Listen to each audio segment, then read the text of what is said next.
My name is Zero Cool Gamer, and I am here with that Brit across the pond, JPT, because Crucible is finally coming in for a new season. How you been, man? How going? Yeah, it's going good. Recovering from the U32 madness, but I'm I've looked at the room rules and I'm looking forward to this season. I think there's going to be some interesting stuff that can be found on defense and used on offense. So yeah, I think it's going to be like it usually is. First week of chaos because no one knows what's to set and what's going to work. But I think the room rules are going to be interesting enough to make things a bit of a variety of choices. I decided to hack this and get in here with you guys just in case you didn't know. Oh, Yes, well, look I who have it is. decided to make my appearance. Oh, oh, okay, okay. So we get a third. Okay, cool. So it's now a three-way. That's good. That's how I wanted to enjoy my It's my the day. My day. redemption of Fly. Yeah, this is my Hated the U32 and now he's coming back for is it season 16? Season 16. yeah, this is my redemption season. Yep. Get back to Masters 3 and take a run at Grandmasters. All right. Well, we're coming in hot for season 16. I got two intense people in CC where JPT did break the top 100. Fly was getting there, and I'm just slowly creeping up. It could be because I got no legs, but whatever. We're gonna get there eventually. But looking at these season rules, they kept one room from the tournament, which is Sinister's Gambit, the clone room, which, yeah, it's a interesting room for cloning, but I don't know how much. I think it'll be totally different now since you won't have as much offense as you did during the tournament. So gonna have to really rethink the rooms out and be like, okay, now I got to spread it out between 6 rooms, and who do I got on offense that can take care of these rooms? And if we go with room 1, basically on ally turn, assist now. So you're getting an assist now here with it. So how's that? How are you guys thinking about that? Well, yeah, go ahead, Jay. I'll go second. I would say that this is a room what looks like there's many options you could actually go through depending on how you want to either try and shut that mechanic down or you want to take advantage of it for yourself.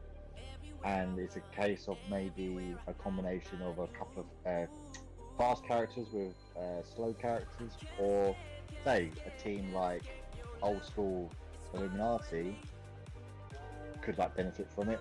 As one, you get a bit of both the fast as well as the Shuri can shut down the assist mechanic. So I think there's going to be some options. Yeah, for me, I was looking at teams that maybe would assist on top of the assist, uh, like a team like a Liberty.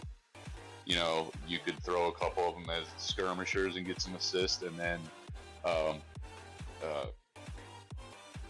Peggy, she's gonna hit the most injured character anyway, so you're already gonna get a free assist from her.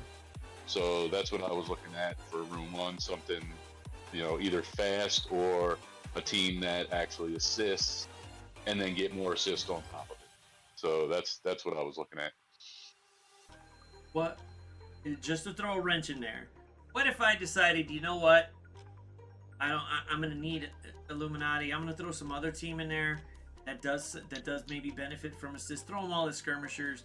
But then as the 5th one, I just throw in Echo, just for the hell of it.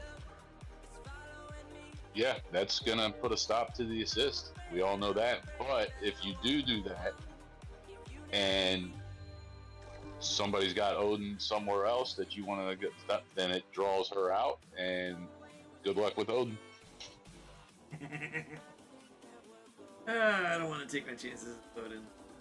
But I'm not throwing Odin in room 2. Room 2, your character with the highest health clones the enemy with the highest attack. So whoever's got the highest damage on either side is getting cloned over there.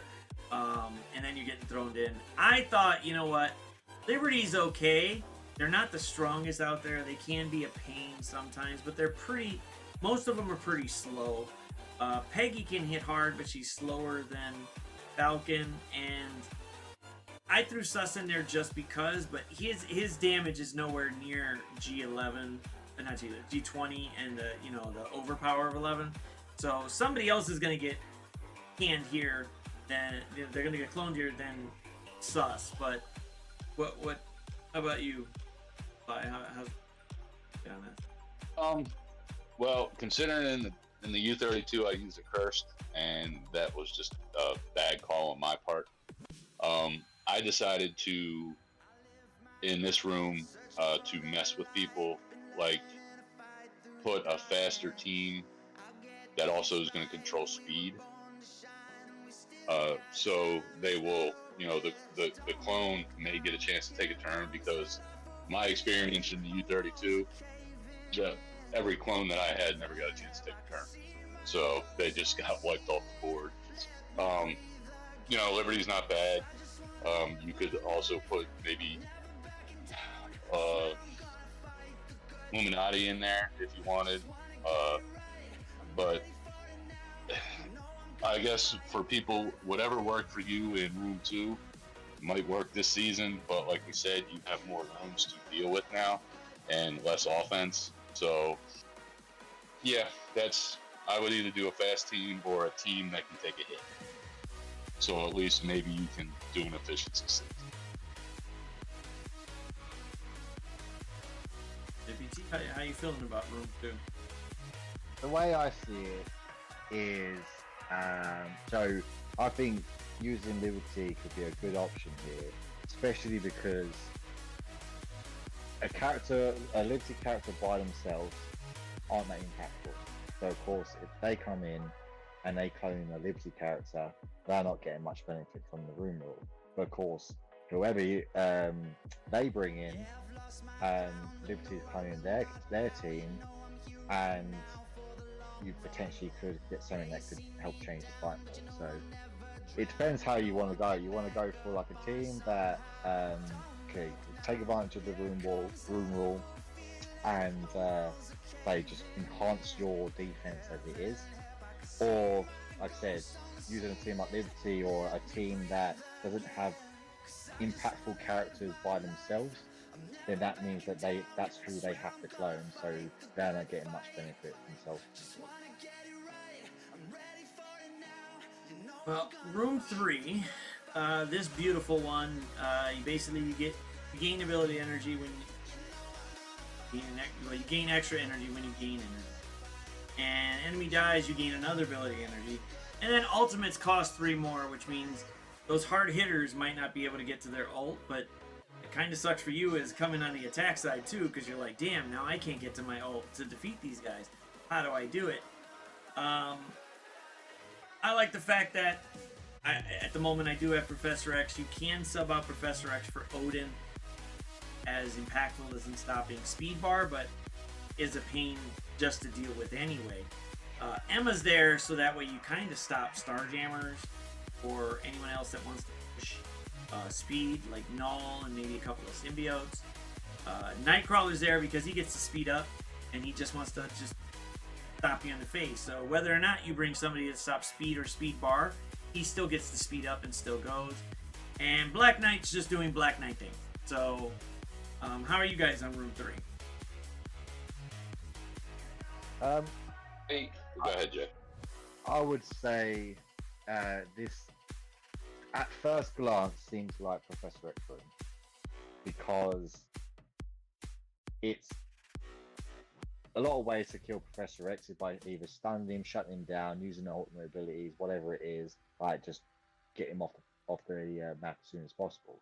If you're neutered in terms of abilities you can use, then it's going to be harder for him to kill.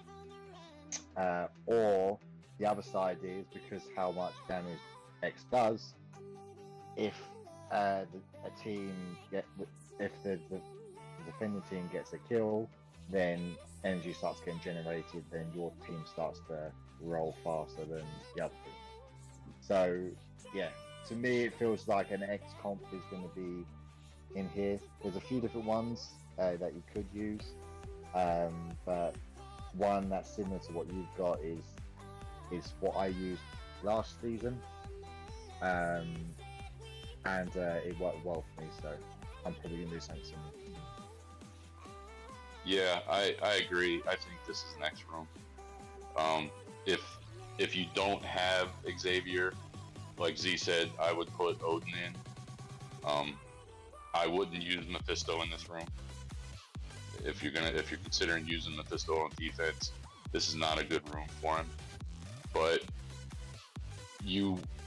if you are gonna use X, you're gonna want to use somebody who talks. So the person on offense can't just focus down on Xavier. So yeah, this is Phoenix Force. It wasn't bad in this room in the U32. Noah wasn't bad. So yeah, this room looks good to me right now. All right.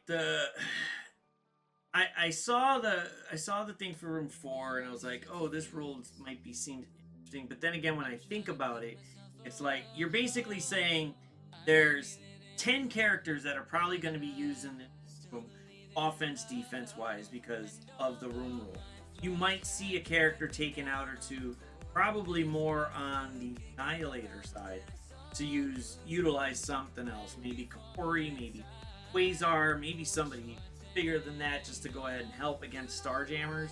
But I think this room is kind of just going to be, here's your 10 characters, play around with them, and see which one is the best fit, and hopefully they win.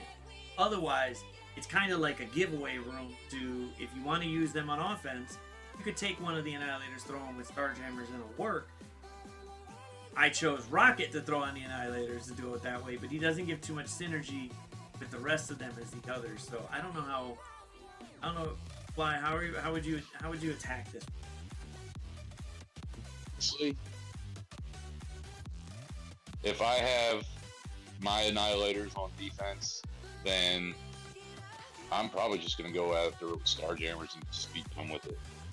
Same with the mirror. I could honestly see people putting full Starjammers in here. There are different comps you could probably use with Annihilators. A different fifth than Rocket. So it'll be interesting to see what people put in here. Like you said, it's almost like a throwaway room, just because you're basically limited to 10 characters that will get the benefit from this room. And if you end up using, Gore somewhere else, then you're stuck with Ultimus and Silver Surfer. 4-piece Starjammers isn't bad, but you don't want to use 2 Starjammers with Annihilators. If you are going to do that, just use one character and then replace that character on offense with a Annihilator that you don't use on defense. So that's where I sit with that room.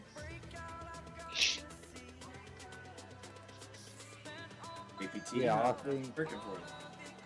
I think if anything, this is going to be an experiment room for defense in terms of either people can do a Annihilator comp or more likely a Starjammer comp, because of course you've got Starjammers together, and then you just, which Rocket's probably going to be the character to take out, especially if Starjammers on defense. You've got 5 characters you can put in place of Rocket and still have Starjammers running at full capacity. So it's either going to be an experiment for a few weeks to see if it's worth it or not. If not, it's just going to be, yeah, here's a room, put whatever you want in it. I like the idea of it, but maybe if they threw in 1 or 2 more tags in there, it would make this room a little bit more theory crafty, and you'd be, ooh. Yeah. If they added another tag, only need to be 1, then for sure this could make things real interesting. So that way you can either blend 3 teams in one, you could blend 2, use like Annihilators and let's say X-Men, whatever. Annihilators and X-Men together, like, and still have the Annihilator side or the X-Men Signature side, whatever. Like, it would make things interesting if they did it with at least 1 more. So I like the idea, Scopely. Work on it. and yeah, just experiment and stuff like that. All right, room 5 usually seems to be the throwaway room, and even with the other rooms, this one is a definite throwaway. Unsuccessful hit, the primary target has trauma, perform an ISO. I'm just throwing in Thunderbolts, and I just put in Mega Sentinel there just because I know it's gonna either bring it's probably gonna bring Cabal, Hang, APOC, or Ares or something, which is fine. Now you're using Cabal here, and that's somewhere else. So for me, I think it's a slight win, but the room itself. So, JPT, your thoughts? I mean, again, there could be some interesting things you could use. Like, for example, it could be a Black Knight room. So a Black Knight comp could work nicely in here. And of course for both offense or defense. Or then you got Mephisto as well. But I believe Mephisto is an offense character now. So I wouldn't put him on defense. But if you are, maybe depending on where you are in the game, like this for sure would be a strong room for him. Or you could go the other route and use Phoenix Force in here and counter the room entirely, because of course trauma can't be applied with Phoenix Force. So yeah, overall again, I think this is a throwaway room because it's nothing major impactful. But yeah, we'll see. Yeah, I agree. I would say if you are going to use Mephisto on defense, this might be the room. You could possibly get a triple tap with him. But yeah, other than that, I may put Mephisto with a fast team here, just for just to draw a team that I can waste here. That my opponent will have to waste that they can't use in another room. Yeah, this room, it's kind of like room 1. It's no big special deal. Big letdown, Scoop. Big letdown. All right, well, if all the other rooms didn't fascinate, room 6, I will give it to Desir that, holy crap, he threw in some interesting rules in here, which makes you want to think, because you can either try going full synergy on a regular team and just saying, I don't care about the rules, and hopefully if they align, great. Or I could look for one city, one global, and one cosmic character and be like, crap, now my special abilities cost less. Now I'm going to get, when I get attacked, I get some speed bar. And my enemies are going to have a harder time getting to their ult. This is quite nice. I don't know who I would put in here besides the characters I have there, only because they fit each category, but I want to save a few for offense just to have fun with this room, because the room rules itself sound fun. Great. What are you guys thinking about throwing in here? I think this is probably my favorite room of the season. I gotta admit, I gotta say, Desir, nice rules. I do like Kingpin in here because he is gonna start with his special, and even if you get rid of if you can get him to get a turn, he's gonna bring in those 3 minions, and they're gonna have taunt. So even if you get rid of the opening minion, he gets a turn, you bring in 3 more. Well, now you got to concentrate on them. You still don't have your ultimates. So he's going to make this room very interesting. I like the fact that what I did was I put in a character that gave speed up, a character that gave speed down, a character that's going to go fast, and then Kahori with Kingpin. So if Kahori snaps off and they can't get to her to kill her in time, good luck with the cleanup, because we all know once she gets going, she is a pain in the butt. Yeah, I How you think feeling? this room is definitely going to be interesting. There's a lot of ways you can tackle this, but you know what? I'm calling this the MSF community bitching room, because for a fact that people will be losing their shit because they're like, why does my team not work the way it should do? Because like in U32 when people hated Room 1 with the whole, my team's fast and it doesn't do any damage. Yeah, because you're not reading the room rules properly.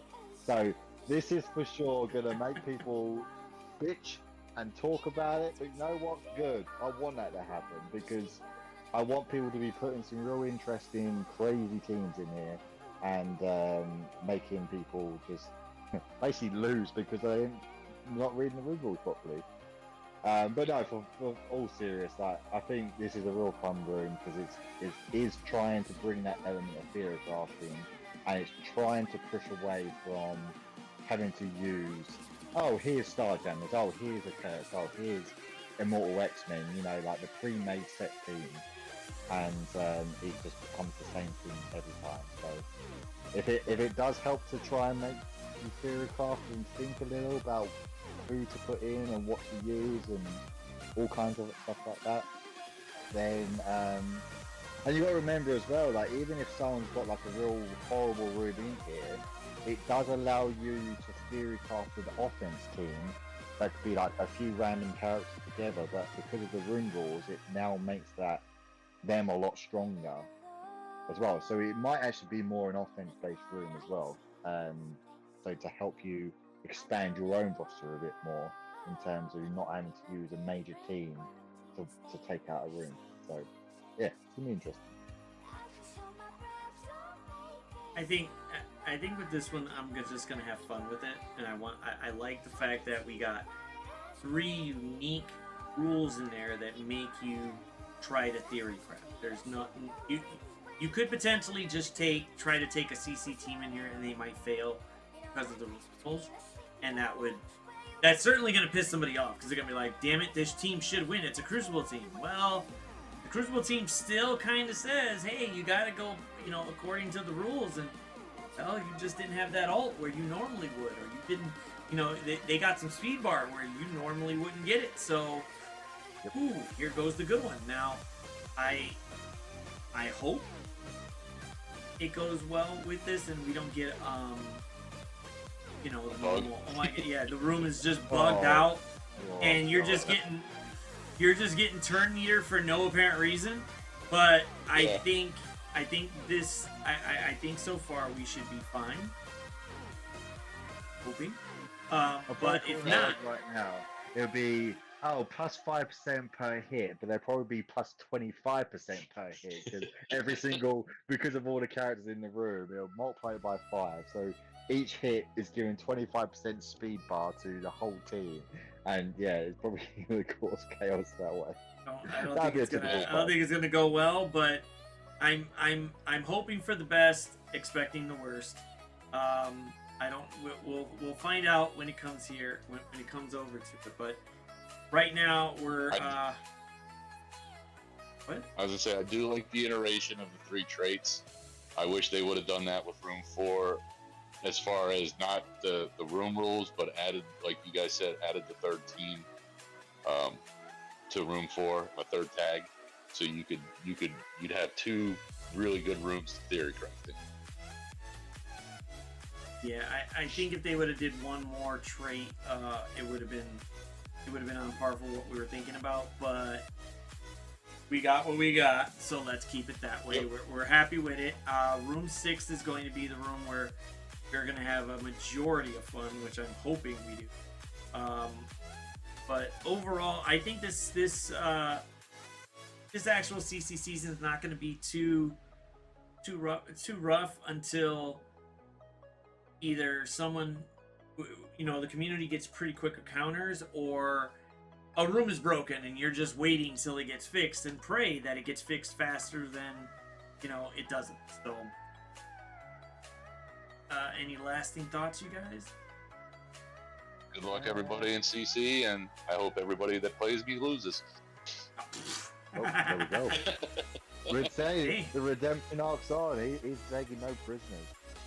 Oh, definitely not this season. He wants to climb back to glory.